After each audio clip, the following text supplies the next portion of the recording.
the conditions of life in major migration origin countries, so you improve access to education, work, you make people richer, actually more people migrate because they have the financial resources to do so. The Prime Minister is also promising to make sure the UK is better prepared for a future pandemic after a report found the public was failed by previous governments during COVID. The COVID inquiries decided the state's processes, planning and policy led to more deaths than there should have been.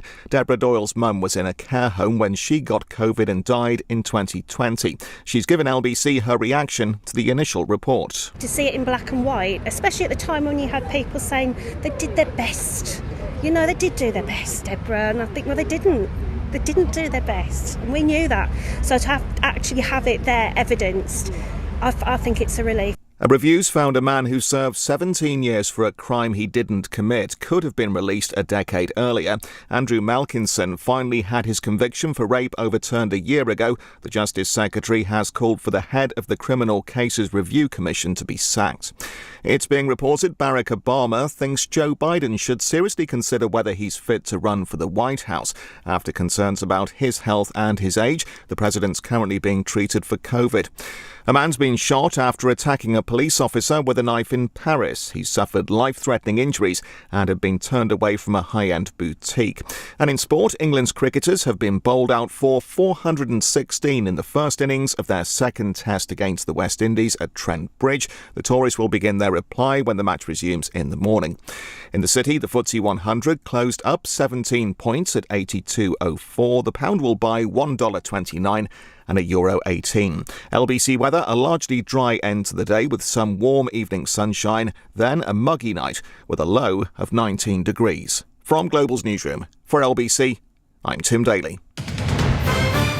This is LBC from Global, leading Britain's conversation with Iain Dale.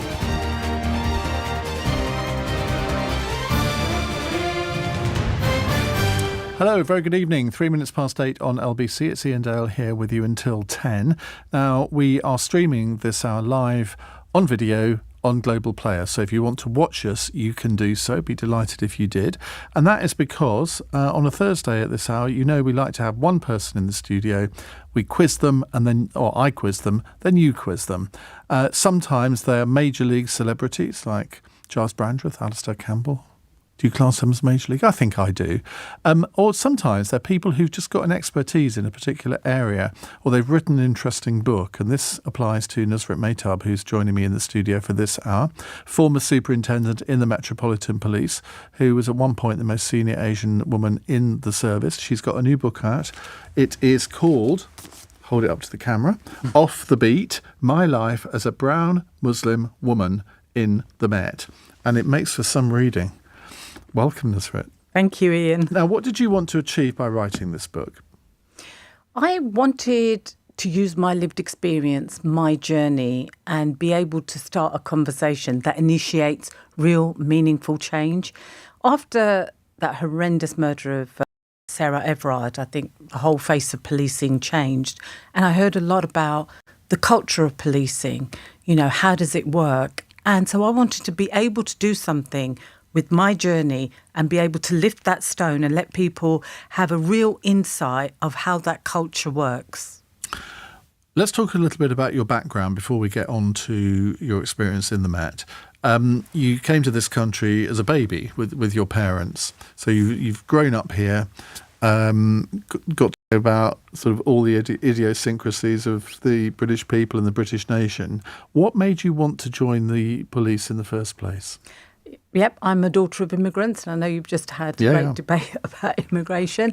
You know, growing up, I went to university, I did a degree, and I kind of walked into the career office with a different career in mind, and that was kind of shot to flames. So, what did you want to do then?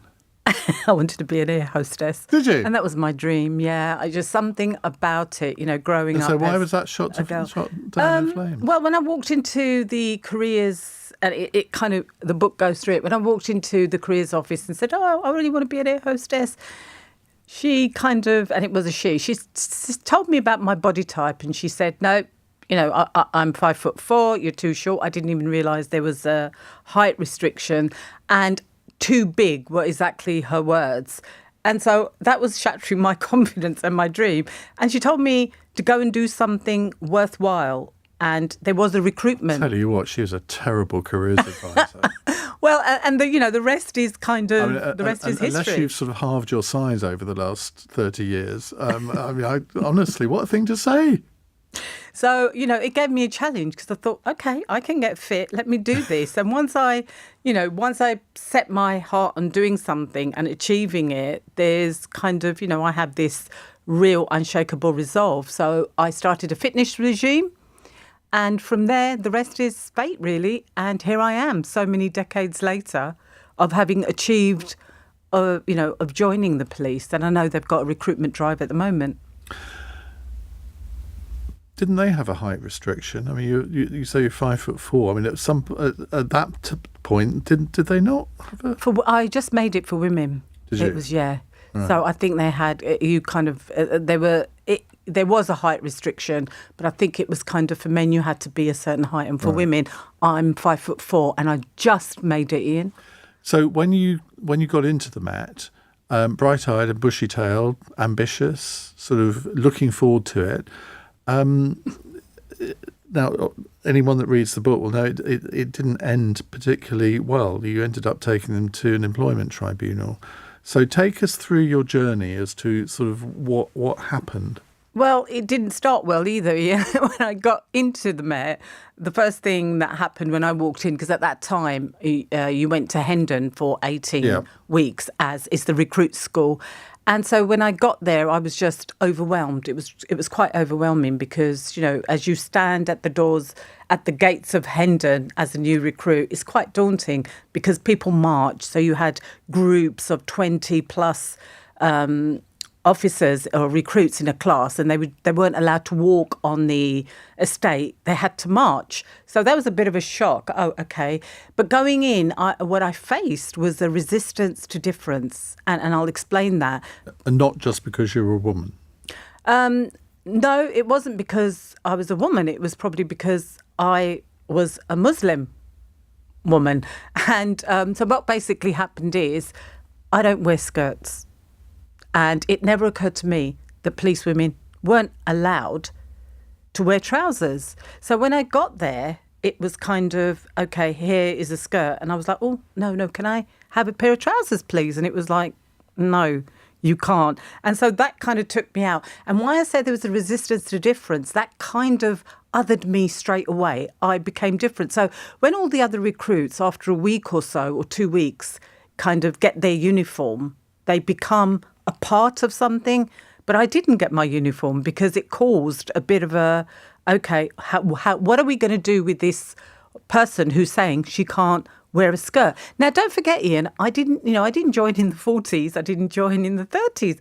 I joined kind of, at the end, late 80s, early 90s, but they didn't have that policy. And when I did finally get a pair of trousers, they were men's.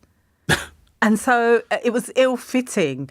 And so I had to walk around with these men's trousers and I stood out. So that, for me, was my first experience. How many other women were on the training course at the same time? There were a few. I think in my class, there were about five women. Out of how many? What, in the whole of the training school at that time? Oh, I can't remember it. I couldn't tell you. But there were... every class had at least 3 or 4 women, and my class had, I think, 5 women at that time. So I was the only one that said no to a skirt. And just to explain briefly, what was your problem with skirts? Well, I'm Muslim, and it was religious, it was cultural. There was, it was just something that we didn't do in my family. We just don't wear skirts. So I was brought up not wearing them. And, and then therefore it was a bit of a shock to me, because I just presumed, and that's probably not doing my research and goes back to my careers officer, but, it didn't occur to me. To me, it was normal for women. You look around society, wear... But you also must have thought, well, by joining the police, I know I have to conform. And that conformity may well be to conform to things that aren't too familiar with me. I mean, a lot of people listening, I'm sure, well, maybe they'll phone in and ask in a moment, but will think, well, what's such a big deal? Just because you didn't wear skirts, there's nothing in the Quran that says you can't wear a skirt. No, so it was something that I wouldn't do because it was a shock to me. If you go in knowing, then you make that decision, you make that choice. But when you don't have a choice and it's like, oh no, can I opt for option B, please? And there is no option B. So to me, it was just no. And I didn't even think, okay, shall I conform? I'm sure there's lots of people that will conform, but that's their choice. My choice was automatically to say no. So, you know, it was the way that I was brought up here. And so straight away, I took a stand, which I felt was right. They weren't ready for me. And so... Well, you'll have immediately been marked out as a troublemaker. Yeah. Somebody who, well, okay, hold on, why don't you just go along with it? And I could hear the recruits when I was standing in that queue holding it up. You know, it's like, it's you, you know, that lottery thing. And it was just so embarrassing getting to the front of the queue and there's queue behind, people are behind you and you're trying to whisper saying, oh, can I have, and it was like, no. And it was so embarrassing and, you know, you just wanted to sink in. So that carried on, but I got the trousers and actually, Iain, something positive did come out of it because they changed the policy. And so women were then able to wear trousers. Because if you think about it... It was a direct result of your intervention. Because it took them back. But if you think about something, Iain, why can't police women wear trousers? They're expected to run after criminals, jump over fences if you're, you know... A skirt is the most... is the most inhibiting thing for a woman. So the fact that I kind of took a stand and it took them a couple of weeks after my stand to actually make the decision to give me a pair of trousers actually tells you something. But in the end, the policy was changed and now it's normal. Completely normal. Yeah. So how long did that take for them to change the policy? It took, I think it was the next 12 months or so. Well, that's quite an achievement actually, isn't it? Yeah. So that's what I mean. So it started off badly, but that was my first experience. And it wasn't that I was going to go in and I'm going to be an activist and I'm going to take us. It wasn't anything like that. It was purely, you walked into a situation and you just went, oh. And, I mean, were you the first Muslim woman to join the Met? No, I don't believe I was. I wasn't the first Muslim woman to join the Met. I mean, there were probably... couple of Muslim women before me, but there wasn't, you know, there weren't that many Muslim women across it. So, but I was the first one perhaps to say no. So how did it progress from then on? So from then on, I mean, you know, I want to kind of make it clear that I've done some fantastic things in policing, things that I would never have been able to do. And so... Those are my achievements, but that took tenacity, that took grit, that took unshakable resolve to actually get to where I was. So, you know, I moved on there. I went to my borough. So after training school, you then go on and you join what was at that time a borough. Now they're called borough command units. And I was posted to Tower Hamlets, and that was really interesting. A lot of what happened there. Was that a bit stereotyping? Oh, Muslim woman, let's put her in Tower Hamlets. Possibly. You know, it may well have been. I was the first Muslim woman to be posted there. I was living in Tower Hamlets at that time. Were you? We could have met. I was never arrested, but... Did you ever see me walking on the streets? I can't say I did. It's a shame. But yes, I was posted to Tower Hamlets and that was my probationary period. In that I didn't really become a part of the team. And there could be a number of reasons for that because, you know, policing is a big institution, organisation, but things do, you know, it's kind of your reputation precedes you. So that kind of happened. And so I didn't really feel a part of any team. And, you know, Why? Well, there were a number of things, and I do talk about it in my book. I had an awful initiation ceremony. And do you know what? Even today, it it impacts on me. And I think that's the kind of thing that happens. So my initiation ceremony, Ian, was that I'd walked into the writing room, as it was. It's a little room and it's got all little pigeonholes, and I'd kind of walked into it. Majority of the team were in there that day, which is unusual because as soon as you go in, you're assigned wherever you're going to go. The team goes out. But that day, majority of the team, who were men, were standing behind me as I walked in. And as I opened my drawer, there was a vibrator. Well, it was an envelope, and inside that envelope was a vibrator. And again, it was like total laughter coming from, they just burst out laughing as I kind of looked at it. It must have been in horror. And so that kind of just set me apart again. So How I didn't. How did you react to that? Well, according to them, badly. No, I mean, clearly you would have been shocked by it, but you would have also known that you were in a very sort of male-dominated environment, and you were somebody new coming in, and you kind of had to make your mark with them, I guess. And I'm not excusing it, by the way. No. And they will have. I imagine a lot of them will have just thought it hilarious and they would have treated it in a sort of humorous way. But you will have seen it in a very different way. Well, yes, I would have. I think any woman would be upset at her work colleagues trying to do that. And the reaction, it was done for maximum impact. You know, it's a working environment. You don't expect that. Yes, you expect to be tested. Absolutely. And you tested in different ways, but that's not a test. That's just offensive. And quite rightly, any woman listening now would find that in their workplace happening to them at any stage would say, well, that's not acceptable. That's not on. But there will be people listening who say, well, why didn't you just laugh it off? Why didn't you say, well, thanks, lads, I needed a new one. You saved me the money. That's just not who I am. That's not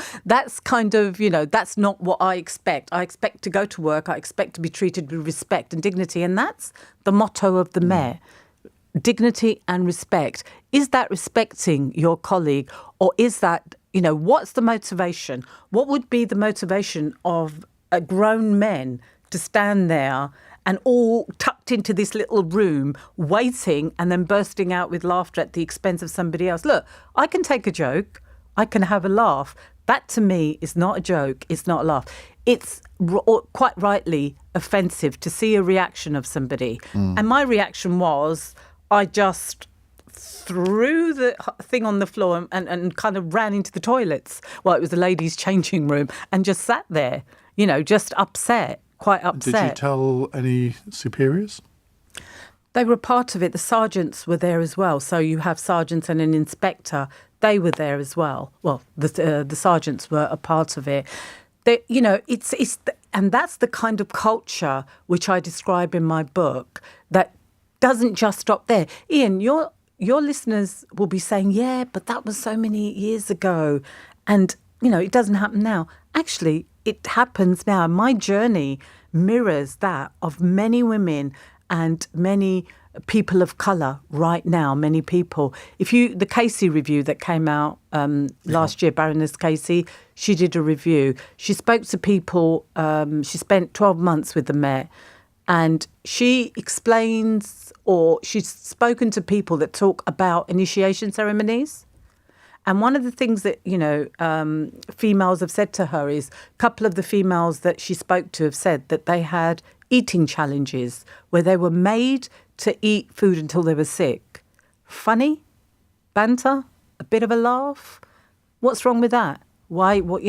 So people can say that, but that's completely wrong. Or a male, one of the male officers said he went into the shower and he was assaulted. Funny? Banter? A bit of a joke? You can't take a joke? How is that integrating you into the team to abuse you? And that's how I see it. Even if you take back what happened, when I joined to what's happening now. I suppose that there's always, any initiation practice, there's always a degree of humiliation in it, isn't there? But the things that you've just described, I think we can all agree, go far too far. It's like if a new player joins a football club, you get up and sing a Madonna song or something, which is humiliating in the moment, but you kind of know that you're going to go through something like that. But what you're describing is on a different scale, isn't it? I just think it's part of the culture, and that's what we've got to understand, and that's what I wanted to show. Making somebody eat something until they're sick, leaving a vibrator in somebody's tray. It's the connotations that go with it. Why are you doing that? And I think what I wanted to show Ian was the fact of how the culture works.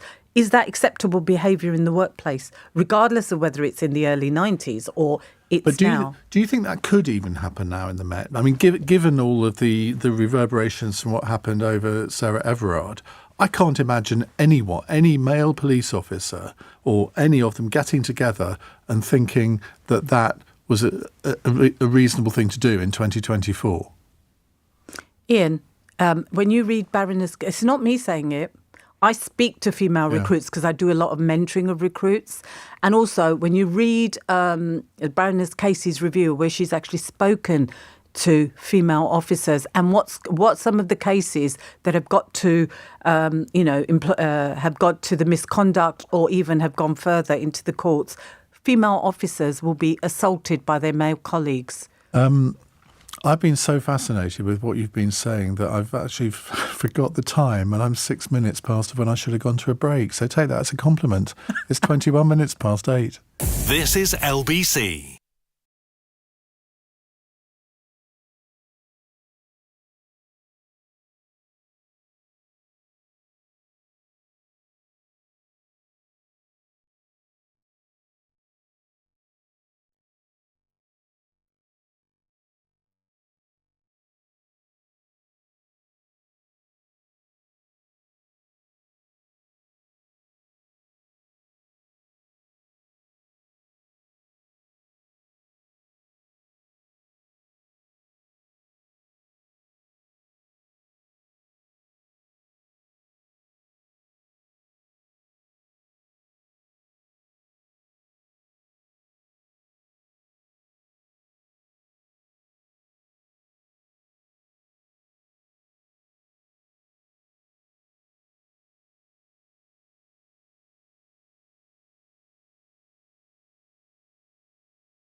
Iain Dale on LBC. Text 84850.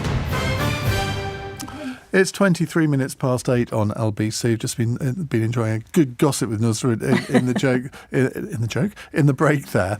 If you've just tuned in, we're talking to Nusrit Mehtab, who is a former superintendent in the Metropolitan Police. Her book is called Off the Beat: My Life as a Brown Muslim Woman in the Met. Couple of texts here I want to read out to you. Nusrit, Matt says, I was a civilian in the Met in London in 1990. I came across some nasty racism from one particular officer. Would he be weeded out today? You'd like to think so, but given the number of incidents in recent years, you still wonder whether the procedures are there, and if somebody does want to either blow the whistle or go to a senior officer, whether they will be treated properly. Well, Ian, there are processes in place and there are systems in place for people to come forward, but they're broken.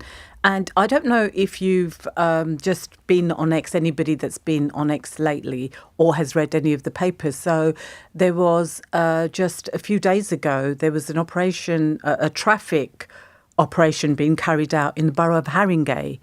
And so one of the officers that was part of this had put something on social media, and it was about, hey, look, we're going to be carrying this out. And he'd put an ace of spade on the face of a black man and said, to hide the face. Now, if you look at emojis, that is one of the most, you have a rolling eye or SpongeBob SquarePants or a different emoji or a flower. He picked out, he'd obviously gone through all the emojis and put a picture of the spade on this black man's face. Now, that is a racial slur. We're talking about you're policing the borough of Haringey. And so what actually happened is he was given reflective practice, which is learning. And lots of people from the black community are offended because that is a racial slur. Nobody fails to understand that putting that emoji up is actually offensive to a whole community. So we're here to talk about, well, okay, so will that officer be weeded out? No, the officers won't be weeded out. They will be given reflective practice, which is learning, which is unacceptable because there's something not quite right here. Out of all the emojis that you could have picked, why have you picked a spade? Picture an ace of spades. David in Wilmslow says, if the Met is so racist, how did Nusrit get to be superintendent?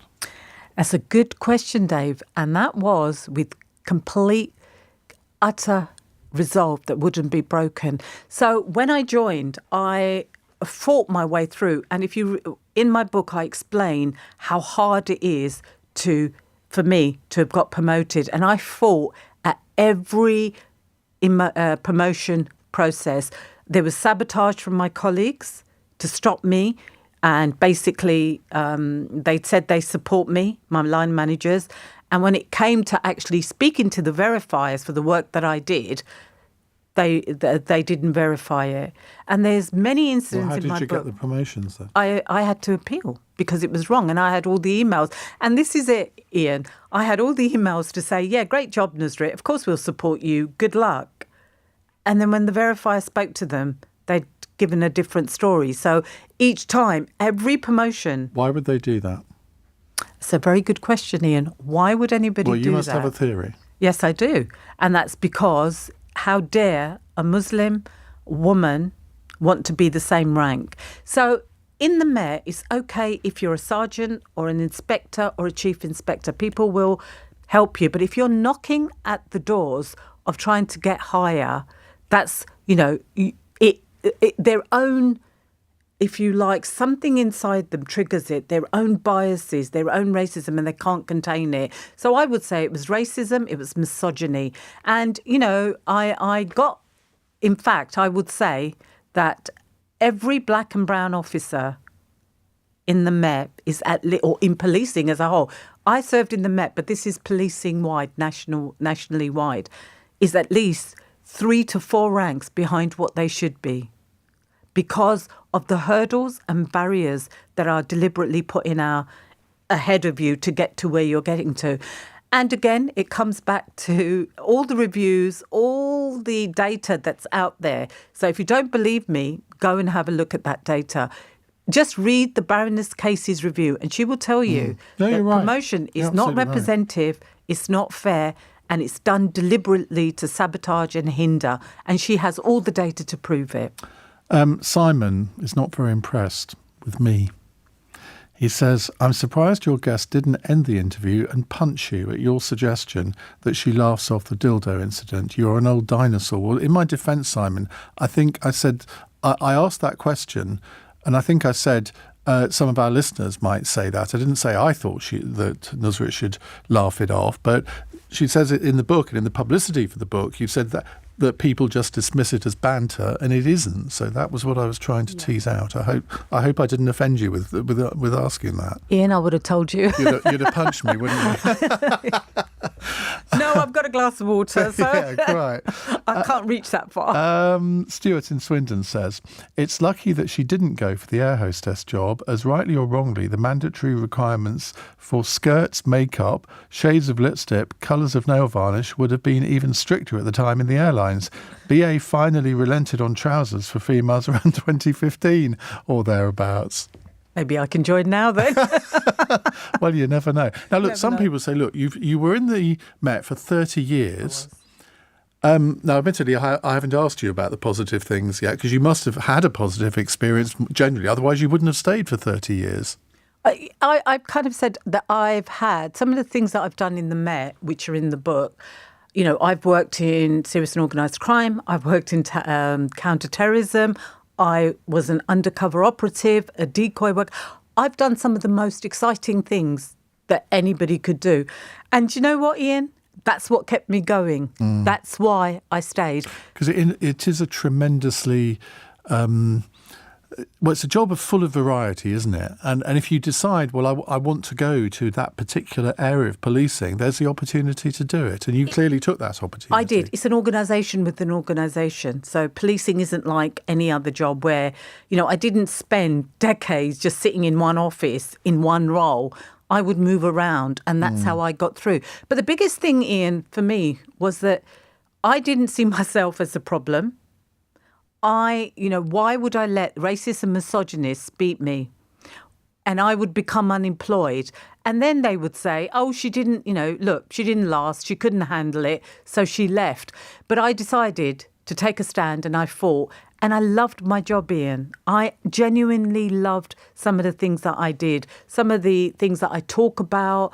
That's what kept me going. And if you're able to survive, and that's what I'll say, and navigate the culture, which can be brutal, then, you can have a really exciting and good career. Okay. Well, lots more to talk about, and we'll also take your calls if you want to have a chat to Nusrit. 0345 6060 973. Keep your text coming as well, 84850, and your WhatsApp messages. It's 8:31 news headlines on LBC with Tim Daly. Keir Starmer's announced £84 million in new funding to try and stop migrants leaving their countries for Europe. The Prime Minister's been hosting nearly 50 European leaders in Oxford. The UK defence industry has reaffirmed its commitment to supporting Ukraine after a meeting with Volodymyr Zelensky in London. He's been talking to representatives from companies alongside Defence Secretary John Healey and Business Secretary Jonathan Reynolds. And a man's been shot after attacking a police officer with a knife in Paris. He suffered life-threatening injuries. LBC weather, a largely dry end to the day with some warm evening sunshine, muggy later on tonight with a low of 19 degrees. LBC.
This is LBC with Iain Dale. Call 0345 6060 973.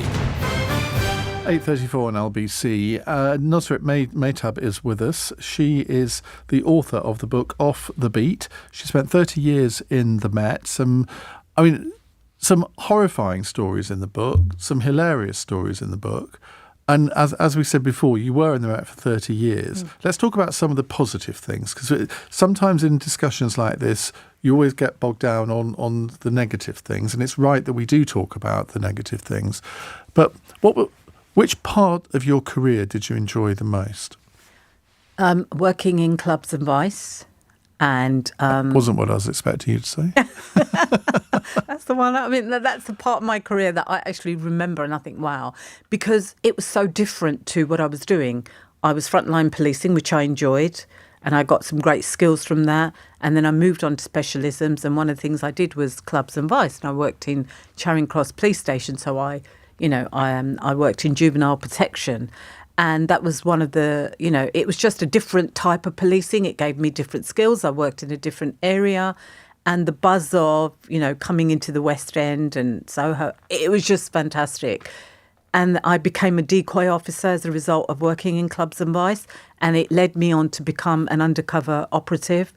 And so, I remember those things. And some of the and counterterrorism is another job that I really enjoyed, national security and some of the things that I've done in that. Those were phenomenal opportunities that I really enjoyed. And I've said to you before, Iain, I loved my job. Fundamentally, I'm pro-police, but it's important to me to be able to look at what's wrong with policing and to change it. Because it's the Met in particular, because that's what we're talking about, that's where I've served, but policing as a whole. But the Met is a $4 billion a year public institution, and there has to be accountability. The Met belongs to all of us, and it's important for me to get that right, to get the service that we all deserve. Some of these people that I've encountered in my career that are still there, they, what happens within the organisation, Iain, then reflects on how you treat the communities and the public. And some of what I've seen needs to change. So the reason for writing my book really is to have that conversation, is to bring about that much needed change so policing can be fair and equitable. And do you think the way the Met is structured at the moment means that can happen? I think it's about leadership. It's not necessarily about structure. I know there's an argument between the Met being too big, but for me, Iain, it's about leadership. What the Met has lacked is ethical, moral, strong leadership, and that golden thread of professional standards hasn't run through it. And from what you see, presumably you're still in touch with old colleagues, from what you see, following the Casey report, has the leadership of the Met taken it on board, and are they actually doing anything about it? Right, so no, because even Baroness Casey herself said what happens is that they revert to type, which basically is dismissive. It's being downplaying things. Look, Casey came up with many recommendations, and she actually branded the Metropolitan Police Force institutionally racist, misogynistic and homophobic. Now, the Commissioner said, oh, well, yes, I accept many of your recommendations, but I don't accept that it's institutionally racist or misogynistic. They've reverted back to type of being dismissive and not accepting it. The first thing to change, to bring about that real change, is you have to accept the problem. If the Commissioner of the Metropolitan Police Service can't actually accept that it's institutionally racist, misogynistic and homophobic, because a lot of the time we talk about racism or sexism, but we forget the homophobia. We forget what happens to the LGBTQ plus community. And so it's important to acknowledge that as well, because some of the stories that I'm hearing from people are horrendous. So for me, the first thing you need to do is accept that and then move on. And unfortunately, the Commissioner hasn't. And in my view, the Commissioner's crashed with, he's just completely crashed and burned within 14 months. There's been a lot of activity, Iain. Is that inevitable, given that I think he has worked in other police forces, but given that he's worked his way up from presumably the bottom within the police, I'm just wondering if part of the way forward is to have a Commissioner who actually doesn't have a police. I mean, it sounds ridiculous in a way to have a Commissioner of Metropolitan Police who hasn't grown up in the Met, but maybe, I remember when the Casey report came out, I thought, well, she'd do a good job. I totally agree. But and that comes back to leadership. It comes back to how leaders in the police are selected. It's not an independent, transparent process. What I would like to see as a form of change is that the Commissioner of the Metropolis of Met Police is selected as the mayoral election. And so independents can come out and they can stand. And I would stand for Commissioner as an independent. Why not? And so I think people should be able to choose. People of We'd London have an should be able to elected choose. Metropolitan Police Commissioner. Why not, Ian? Why not? Because I'm instinctively against it. I don't believe in having elected police and crime commissioners in all the 43 different police forces around the country. But they're not meant to be professional police officers, are they? I mean, to elect somebody to that position, I don't know. But then how do you get somebody who's not part of the police? So, don't forget that they've got a whole management structure around them. So you need to be able to get people that maybe, that can stand up and that can tell you what they're going to do and how they're going to change the police. But at the moment, it's a very closed shop of how they get selected, who gets that role. Do they, and I think it would work. And I think the people of London need to have it. So let the commissioner or whoever wants to stand as an independent go and debate and say what they're going to do. Okay. And I think those things will change it, because that's where real change would come. You need change at the top. You can't keep doing the same thing. Right, let's go to a call. Would you put your headphones on? Oh. And let's go to Edward, who's in Carlisle. Edward, good evening. What would you like to say? Good evening to you. Thank you for having me. While I was in the Leicestershire Police Constabulary for 9 months and went through all the training, I went down to Ashford to do my training, where I was told that the only reason I got in was because of the colour of my skin. So it was very hard, although I did pass it. And then when I got back into Leicestershire, went through to accompaniment, I suffered a lot of racism from my fellow officers, directly and indirectly. And I also saw other officers that I knew of an ethnic background also getting it, and they were talking about them behind their backs. Now, I did a huge report. I only served 9 months, but I did a huge report and gave it to the chief constable, and I resigned. And he said that he was very sorry to hear that I left for that reason, and said that he would investigate and get back to me. But to this date, I mean, this was 1991, 92, and I've heard nothing. Absolutely nothing. And that's really disappointing because, what does get done? I'm so sorry, Edward, you had to go through that. I can relate to everything that you're saying. The systems are broken. You can't have police investigate themselves, and that's the trouble. So for me, you'd made a complaint, you've said what was wrong. So I would like to see, Edward, an independent panel that deals with complaints of racism, discrimination, of any form of discrimination. You can't trust the police to mark their homework. 1992 and you're still waiting. But do you think that... Still waiting. But Edward, do you think if that was now, so 30 years on, do you think that the outcome would be any different? I don't think it would, because I think it's still in there. And judging by some of the colleagues, my ex-colleagues that I keep in contact with, are no longer in the force because, they've had the same... they've seen, they're white colleagues, but they've seen things, against ethnic minorities, etc., both the public and within. And it's, they've been in there 20 odd years now, and they've decided to resign because they just didn't like, they've had enough, basically. So there isn't any change. And, I'd probably be in the same boat now if I was still in the force. That's incredibly depressing, isn't it? It is, and that's why we're here talking about it. The more conversations we have. It's interesting, Edward, because I don't know if you've seen or heard about the National Black Police Association, and what they've said is actually they've come out and they've withdrawn their support for the National Police Race Action Plan, and they've also said that they don't recommend that Black and Asian people join the police service as a whole, and particularly the Met, because they don't feel it's safe. And so I absolutely agree with you. Even, what you've described, if it was happening today, you wouldn't get a good outcome. If you look at what we've just seen on telly of the Greater Manchester Police, the review that's been done, and it talks about these horrendous things that are happening now, today. So I would agree with you. Where is that change? Policing as a whole, Edward, and I think, I'll take your view on it, is good at changing things, and things have changed.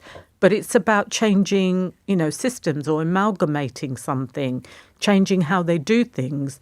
But actually, in terms of reporting and investigating, but actually the cultural change that you're describing that's needed, that I've described in my book, and lots of people are talking about, still remains the same.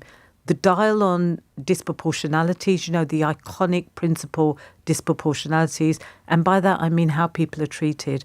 When you go into an organisation, how do they treat you when you make a complaint like you did? How do they treat you when you want to get promoted? What happens to you when somebody else makes a complaint against you? Are all the things that really the dial hasn't changed on. Edward, thank you very much. Someone sends a text in here. Do put your names on the text. It says, what an amazing lady and so incredibly inspiring. You need to be back in charge with a pay rise and a pair of trousers that fit. Thank you. I agree.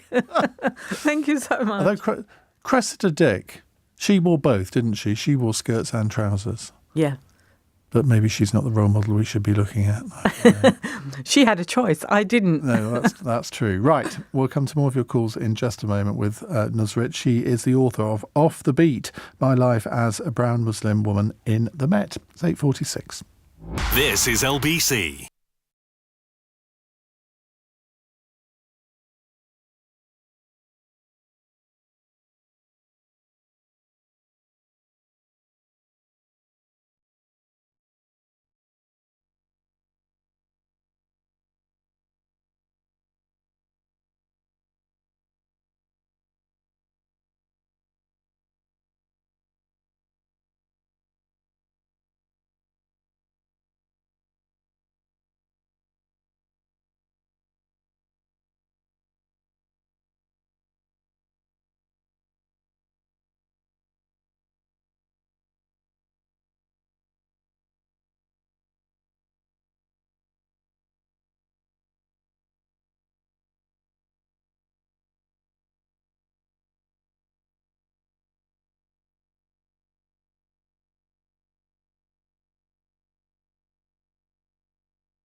Iain Dale. Call 0345 6060 973. Text 84850. Alexa, send a comment to LBC.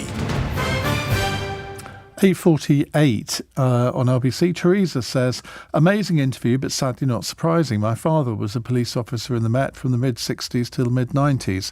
He recounted tales of hazing and how the fact that he refused to be part of it meant his career suffered too. I haven't got a clue what hazing is, do you?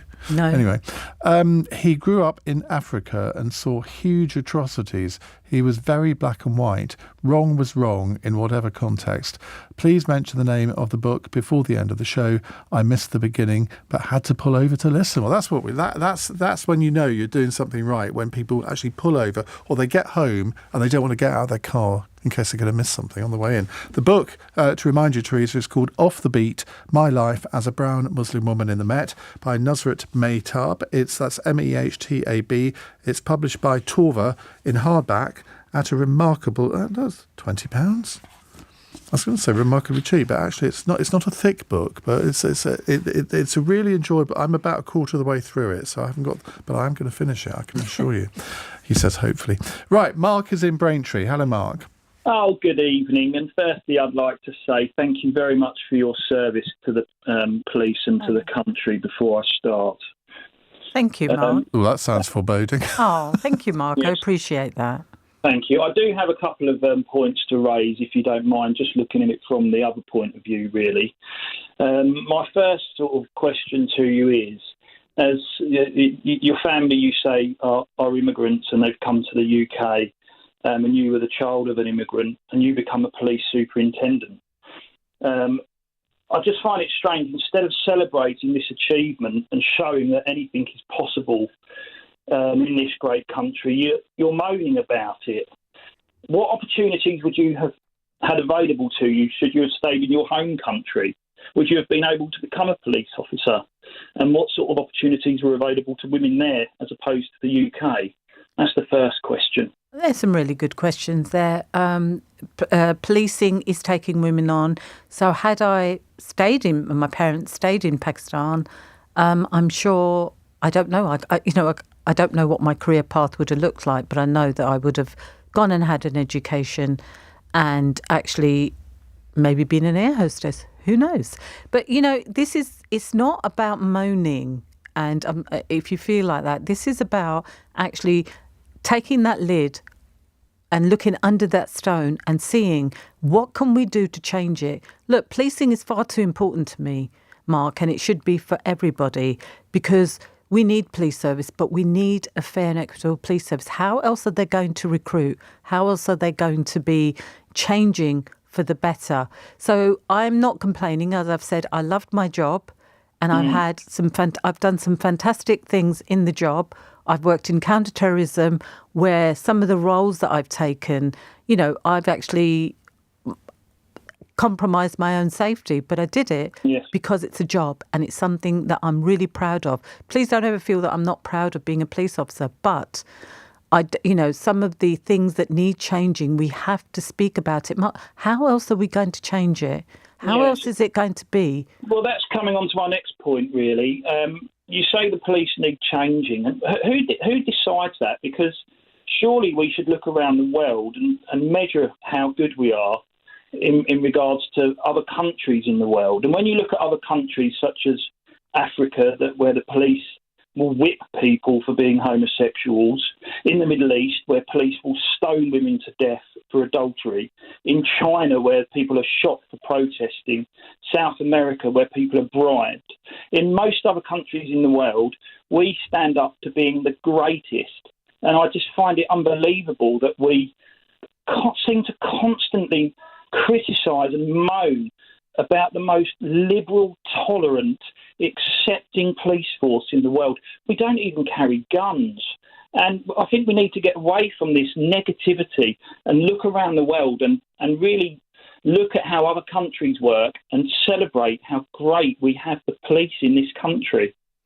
I mean, Mark, the policing, some of the things that British police, if you like, you want to use that word, do are world renowned, but some of the things are not. And if you look at what's been happening, it's not just individuals moaning and saying, oh God, this has happened, that happened. A police officer murdered a young woman. Who would have thought that was possible in this, in Britain? There was a prolific rapist, Carrick, who abused over decades, was allowed to be a police officer and wear their uniform. Those things have to change, and we have to look at that. Just recently, Cliff Mitchell, who was raping young women, was a police officer. So all those things can't be ignored. Yes, what policing does, counterterrorism, organised crime, how we look at certain things is the best in the world. But some of the more sinister things should not be going on in British policing, as you've said, should not be happening here. It's not moaning. It's about change. It's about positive, constructive change. So we do become not a laughing stock across the world and to be talked about for those negative things that I've just mentioned, but actually we're the reputation is withheld. And that reputation over the last, I would say, has been decreasing. And now British policing isn't held in the same regard because of the scandals. Those scandals are not something that I'm making up. You've probably seen and heard them over and over again. And the caveat, I don't think that there's thousands of good, hard-working police officers. I was one of them. But that doesn't mean that we can just overlook it and not speak about what really needs to be changed. Mark, thank you very much indeed. Let's go to Tim in Plymouth. Hi, Tim. Hi, good evening. Hello. Nice to. I've not spoken on the radio before, so it's nice to speak to you. And well, you've got a wonderful radio voice, Tim, if I may say so. Thank you. I'm a special constable. I'm not allowed to tell you where I am, which force. I'm not actually in Plymouth. I spoke to your team beforehand, but I'm really proud of helping and being part of the community that we're in. And certainly my own experience has been that within the training part primarily and then moving on to squad, it's drummed into us from day one about being fair and equal and taking into considerations everyone's perspectives and their faith and religion and whatever their beliefs are, and so on. It's all about making sure that we put them first and foremost. So I guess my question would be, certainly, I know your experience as a police officer was very, very poor in the Met, but do you believe that is endemic within UK forces nationwide, or is it a problem specifically in the Met? Well, good evening, Tim. That's a really good question. So I think it's a problem that's endemic in policing as a whole. We obviously talk about the Met because it's one of the biggest forces and it's a force that I've served in.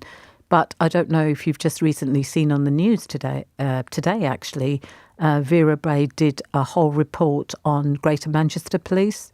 And they found that, women were being unlawfully strip searched, dehumanised. And so that's Greater Manchester. And some of the things that they've, unlawful arrest is endemic throughout there. But it's policing as a whole, because there's a culture within policing that really does need tackling. And, training is one thing to say to people, respect people's religions and do that. But it's what saying is one thing, but action is another. And we've got to accept that policing attracts predators. It attracts people who want to wear the uniform. Not every single police officer, but there are people that want to wear the uniform and they join for the power. And it's one of those things that I think policing over the last so many years has lost its way. The systems and processes are broken, Tim, where, recruitment, how people are recruited, how they come into the police service. Only last year, a few reviews, and there's a mountain of reviews, have found that people were coming in and they'd never even have a face-to-face interview. They would fill forms in online and they would just come through.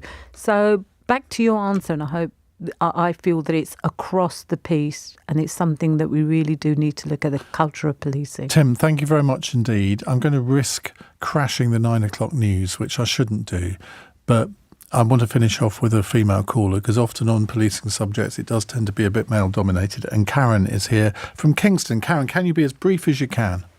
Yes, I briefly just want to salute your bravery. I was briefly at Hendon. I was then a lawyer in London, and I was in court when a young woman barrister was not allowed to speak by the stipendiary magistrate because she was wearing trousers. Now, this was 92, 93. And I still regret not taking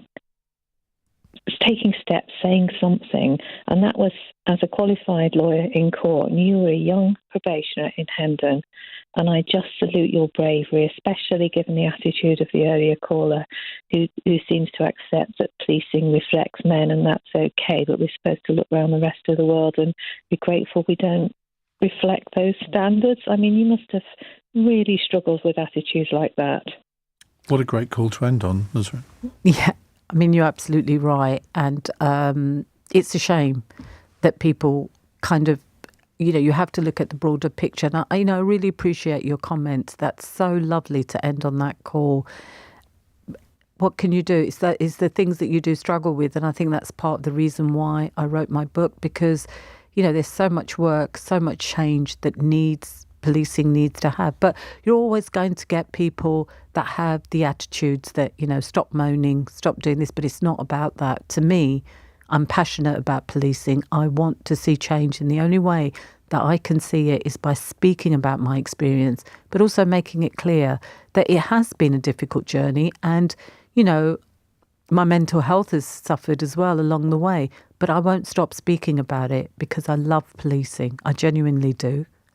Well, I feel as if we've only scratched the surface of the book, which in a way is a good thing because it means that people have got lots to read about that we haven't covered. But it's been a fascinating conversation, and the volume of texts and WhatsApp messages has been about double what I would normally expect for a conversation like this. So you've really, I think, touched people in many ways. Obviously, not everyone agrees with what you've said, but you wouldn't expect that, I guess. Nusrit, thank you very much indeed. Again, her book is called Off the Beat by Nusrit Mehtab, Mehtab, if you want to search for it on that well-known popular book site. And it's the subtitle, My Life as a Brown Muslim Woman in the Met. Coming up in the next hour, we are going to turn our attention to a subject which we talked about a good few years ago quite often, and it's the subject of fining parents for taking their children out of school but not in school holidays. And I want to revisit this because this has become a big subject on TikTok apparently over the past few weeks. I mean, who knew? And parents have been sharing TikTok videos urging others to pay no-brainer fines for taking their children on holiday during term